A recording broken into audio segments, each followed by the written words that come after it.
سلامونه نیکې هیلې احترامات مې ومنئ خپل وطن ګل وطن چینل ته ښه راغلاست مینهوالو په دې امید چې تاسو به راته روغ او جوړ وئ او د صحت کلوي کې بندقحطې وئ ذبیح الله ایمان یم چې ستاسو په چوپړ کې له یوې نوي او خوندورې ویډیو سره حاضر شوی یم مینهوالو په دې ویډیو کې درته ډېره ښه او زبردسته خبره کوم د یوټیوب چینل په اړه که تاسو چیرته د یوټیوب چینل لرئ او تاسو یوټیوب چینل څخه غواړئ پیسې وګټئ نو تاسو دغه ویډیو تر پایه سره وګورئ ځکه چې دغه ویډیو د ټولو یوټیوبرانو لپاره ده په تېره هغه کسان چې غواړي له یوټیوب څخه پیسې وګټي نو تاسو دغه ویډیو تر پایه ضرور سره وګورئ مینهوالو ویډیو درته پیلومه تر څو دغه زموږ ویډیو کې څه کېدي زموږ ویډیو د څه لپاره ده نو تاسو ته ویډیو ښیم خو له لنډې دمې وروسته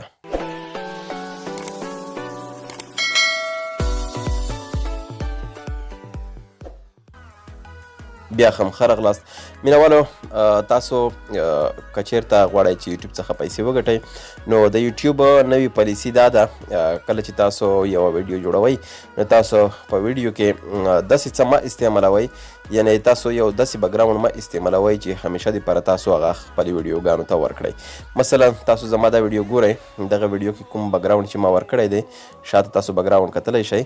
دغه بکګراونډ چې دی دا چې تاسو هرې ویډیو ته ورکوئ نو ستاسو د یوټیوب چینل مونیټایز نه خلاصیږي او که چیرته ستاسو د یوټیوب چینل مونیټایز خلاص وي خو ستاسو د یوټیوب چینل مونیټایز به کمپنۍ بند کړي ځکه چې یوټیوب دا پالیسي وړاندې کړې ده هر کله چې تاسو یو تصویر په ویډیو کې استعمالوئ هغه تصویر تاسو باید همیشه دپاره په هره ویډیو کې استعمال نه کوئ او هغه ویډیو چې تاسو یو وار پورته کړې وي هغه ویډیو دوهم وار لپاره باید یوټیوب ته پورته نشي او بله خبره ده که تاسو چیرته په یوټیوب کې داسې ویډیوګانې پورته کوئ د ټکنالوژۍ په اړه او یا داسې د بل څه په اړه مثلا د ټکنالوژۍ په اړه تاسو ویډیوګانې پورته کوئ دلته ګورئ کوم بکګراونډ کې چې تاسو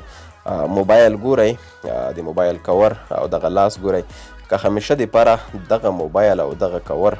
زه په هره ویډیو کې ولګوم نو زما د یوټیوب چینل ته مشکلات جوړیدای شي هر کله چې تاسو یوټیوب چینل مونیټایز خلاصوئ نو ستاسو مونیټایز به نه خلاصیږي او یا هم که خلاص وي نو ستاسو د یوټیوب چینل مونیټایز به بندیږي نو مینهوالو دغه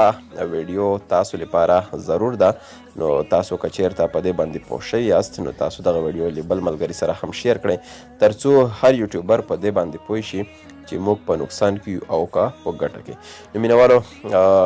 همیشه دپاره تاسو هڅه وکړئ چې تاسو د ویډیو د جګولو مخکې خپل د ویډیو بکګراونډ وګورئ چې تاسو به دغه بکګراونډ مخکې نه وي یوز کړی همداشان تاسو د موبایل کور وګورئ چې تاسو به دغه کور نه وي یوز کړی نو تاسو که چیرته دې ته کتنه وکړئ انشاءالله چې ستاسو مشکل به رفع شوی وي نو مینهوالو که ویډیو مو خوښه شوې وي لایک او شیر کړئ او که هر څوک زموږ د یوټیوب چینل ته نوي راغلي وي او زموږ د یوټیوب چینل یې نوي سبسکرایب نو زموږ د یوټیوب چینل ضرور در سره سبسکرایب کړئ دا چې زه بیا حاضرېږم تر هغې په پاک رب سپارم د الله